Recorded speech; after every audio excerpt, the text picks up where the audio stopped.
jumpmagazine.in চ্যানেলে সবাইকে স্বাগত। আজ আমরা দশম শ্রেণীর বাংলা বিভাগের প্রলয়োল্লাস কবিতার বিশদ আলোচনা করব। তাহলে চলো শুরু করা যাক আজকের আলোচনা। প্রলয়োল্লাস কবিতার উৎস।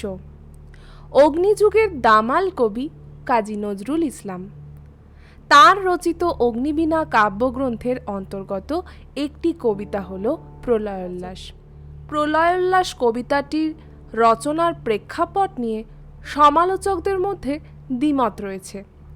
কারো কারো মতে 1920 সালের গান্ধীজির নেতৃত্বে শুরু হওয়া অসহযোগ আন্দোলনের অনুপ্রেরণায় নজরুল মুক্তির নেশায় উন্মত্ত হয়ে এই কবিতাটি তিনি লেখেন, কিন্তু কবিতাটি রচিত হচ্ছে 1922 সালে। ফলে তখন অসহযোগ আন্দোলন কিংবা গুপ্ত বিপ্লবী আন্দোলন সবই স্তিমিত। কবিতায় নূতন কথাটির ব্যবহার হয়েছে। তাহলে কবিতায় এই নূতনটি কে? আসলে নজরুলের এই বিপ্লব চেতনা গড়ে উঠেছে রুশ বিপ্লবকে ঘিরে।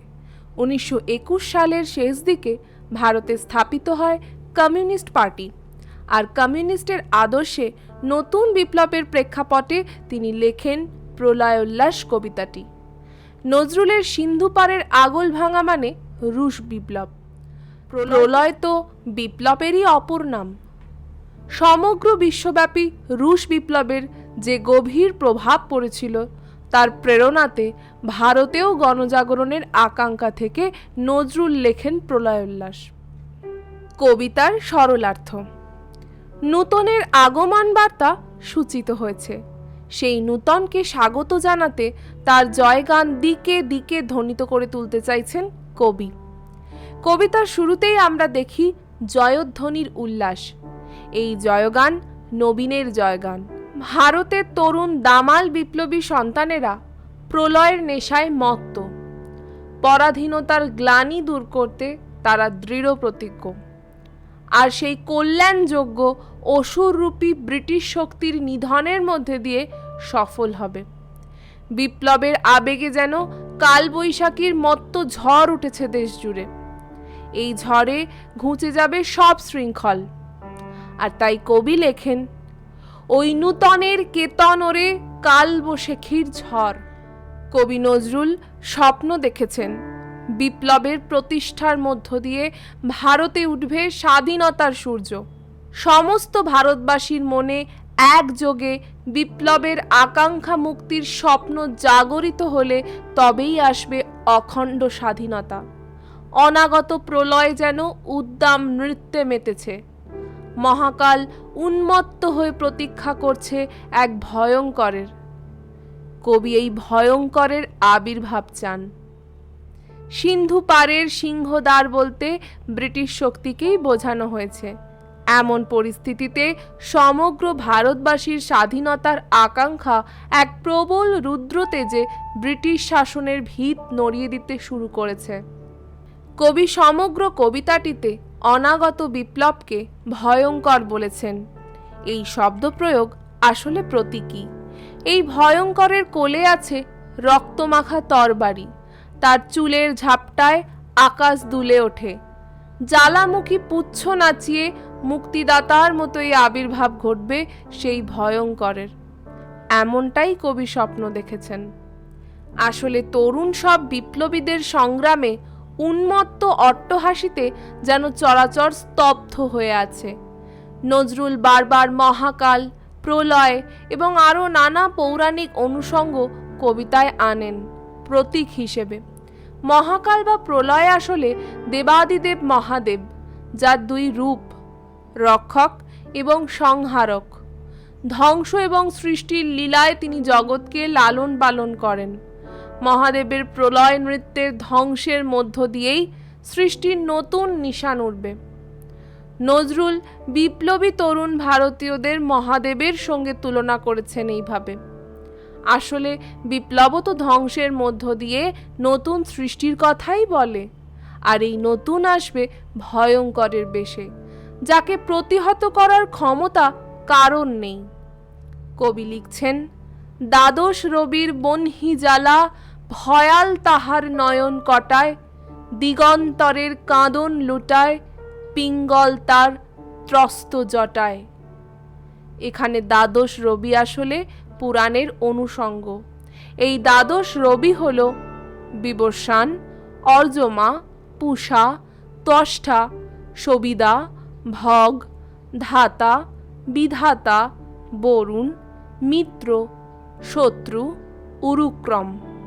এই দ্বাদশ রবির তেজ মিশে আছে সেই ভয়ঙ্করের চোখে। হতাশাগ্রস্ত দেশের আকাশে সে তার উন্মত্ত জটায় ছড়িয়ে দিচ্ছে নতুনের তেজ। তার চোখের জলে 7টি মহাসাগর দুলে উঠেছে। এই ভয়ঙ্কর যেন বিশ্ব প্রকৃতিরই অনুরূপ।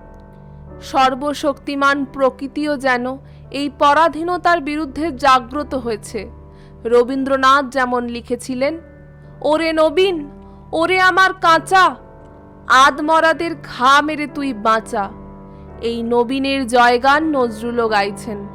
তার মতোই নজরুল আদমরাদের বাঁচাতে জরায় মরা মুমূর্ষুদের জাগিয়ে তুলতে বলেছেন ওই ভয়ঙ্করকে। আর তারপরই এবার মহানিশার শেষে আসবে উষা অরুণ হেসে।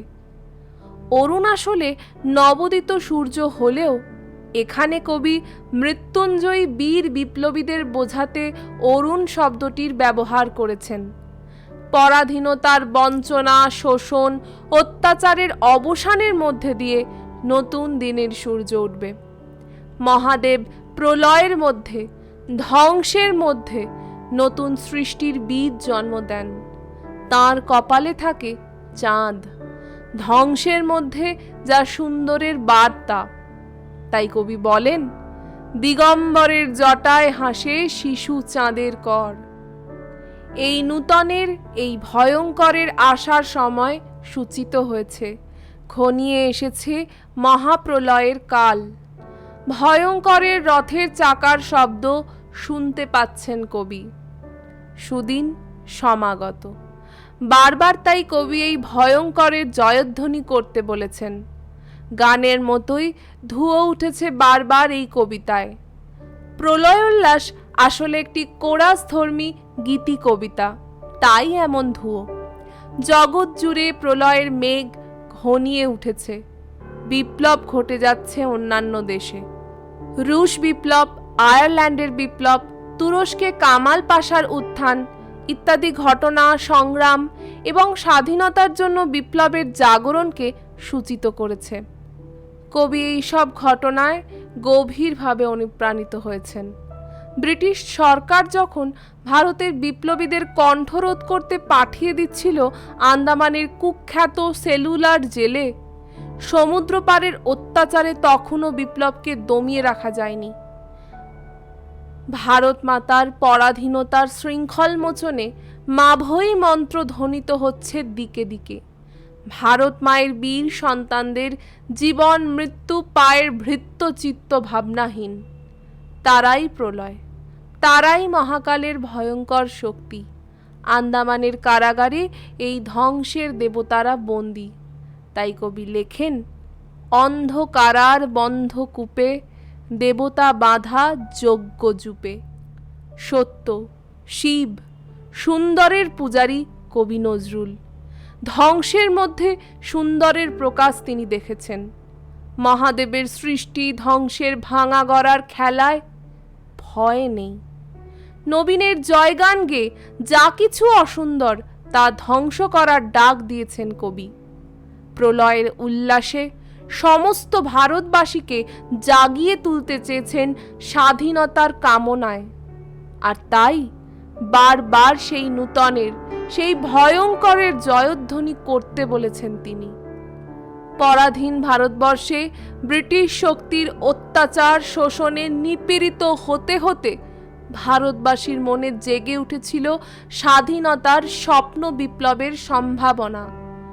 নজরুল যেন স্বয়ং সেই বিপ্লব, সেই বিদ্রোহ।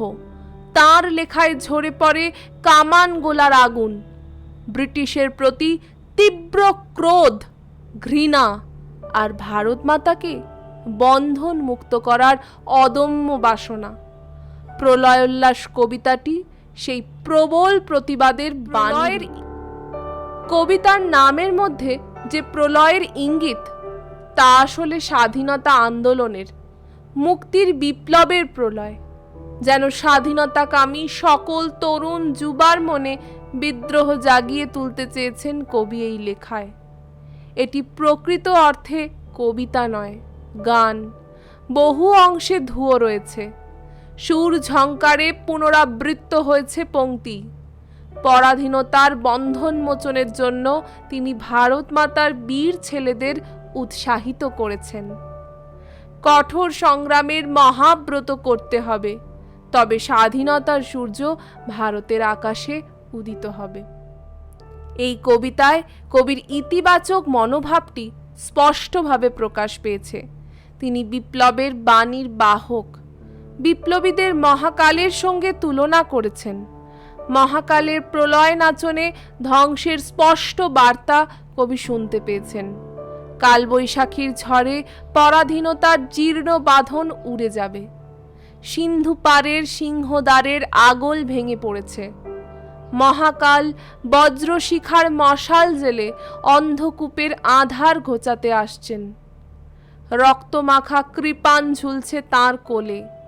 তাঁর চোখে যেন সূর্যের মতো তেজ বিকীর্ণ হচ্ছে।